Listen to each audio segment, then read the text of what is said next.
Next, we want to look at creating a data display. And this is a visual chart used to systematically present information. It's a way to look at your full data set in a single format. So there's two popular ways to look at this. You can look at it as a matrix or a network. If we look at a matrix data display, there's connections among the bits of information. So it offers an exploratory eyeballing or thumbnail sketch, an overall rough sketch of what's going on, and it's set up in rows and columns. Here we can see an example of a matrix display. We're looking at types of hotel lobby waiters. So we're looking at dividing them into what type of people we look at, watchers and workers, and then attributes of waiting. So we look at waiting intensity, posture, and emotion. And then we can make some general assumptions within each one based on our observations.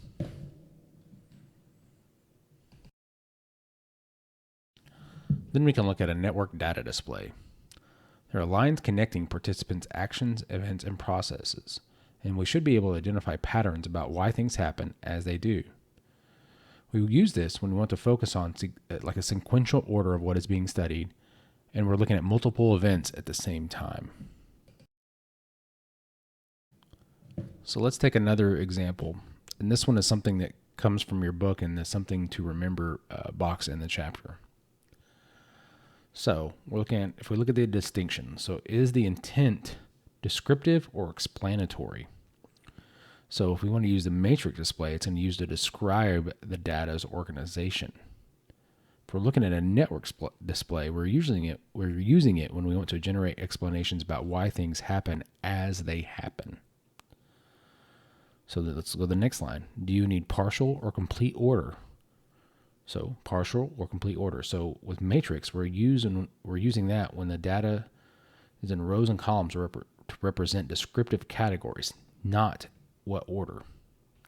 With a network display, we use when we're ordering categories in some specific way, such as linear display of time, influence, intensity, procedures, and so forth.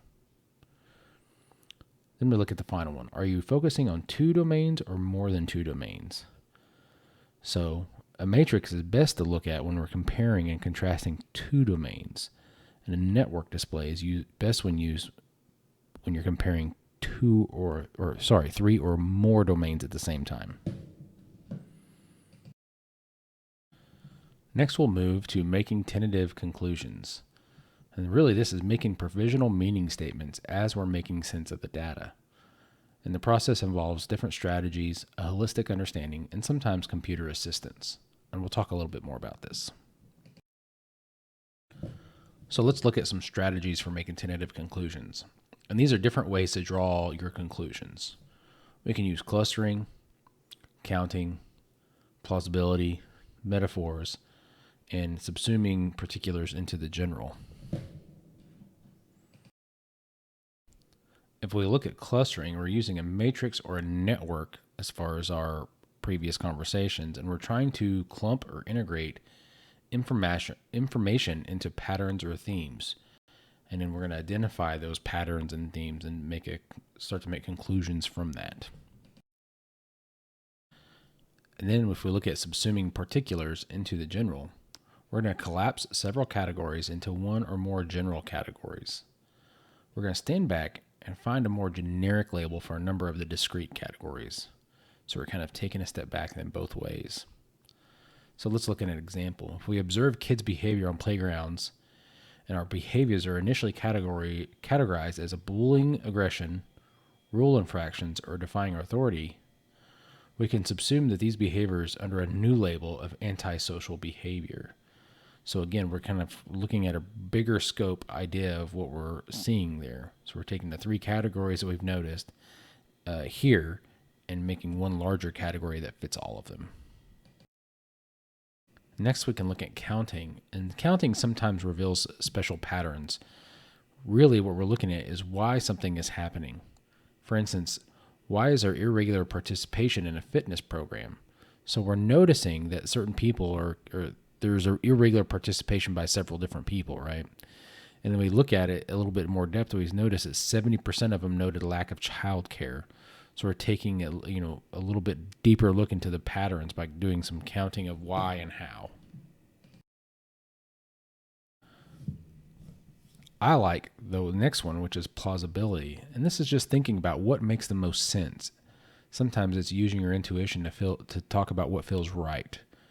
But it's also a very logical aspect, is like, what would make sense here? Following through the logical progression, what is happening, and really why is it happening?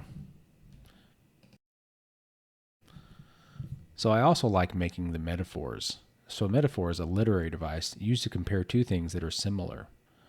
For example, we talk about the empty nest is when children leave the home, much like when baby birds fly away. And so, different instances, you can use similar metaphors to help you better understand a scenario or an object or a situation.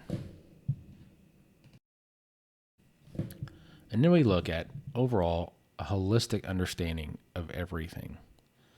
Findings are tied to overarching explanations in life.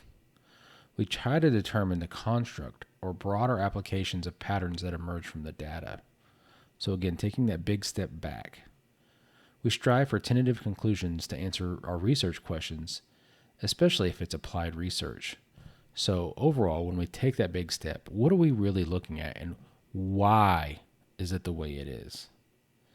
If we're looking at basic research, our conclusion should be tied to development of theory. So we're looking at what theory can we tie to this conclusion that we're making if we're looking at some basic research ideas. And we can also look at using computers to help us understand, organize, and analyze our data. So there are a variety of different programs, softwares out there, and there's a couple I've listed here. But overall, you need to remember, computers cannot replace the human intuition and creativity. It can't replace our ingenuity in how we look at an abstract problem and help organize and solve that problem. Overall, just know that computer assistance is available and can help in certain cases. After we've made some conclusions, then we want to try to verify that. And this is when we check for the soundness of our tentative conclusions. And there's basically two ways to look at that. We can look at data quality, and then we can test whatever explanations we've come up with. Okay, so let's look at data quality. If we want to determine if information that which we made our conclusions is good, we can do it one of two ways. We can look at representativeness and researcher effects, and we're going to talk a little bit more about each of those. Representativeness. So, is the information you collect or gathered typical of the people, organization, or events being studied? So, does your information really represent real life situations, the real people, the real organization, the real events, the real culture of what you studied? In general, you can get better information by conducting more interviews, doing more observations, and looking over more documents.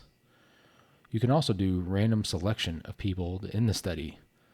So after you do that, you want to say, is the person I randomly selected, do they look typical to my population? And this is talking about member checking.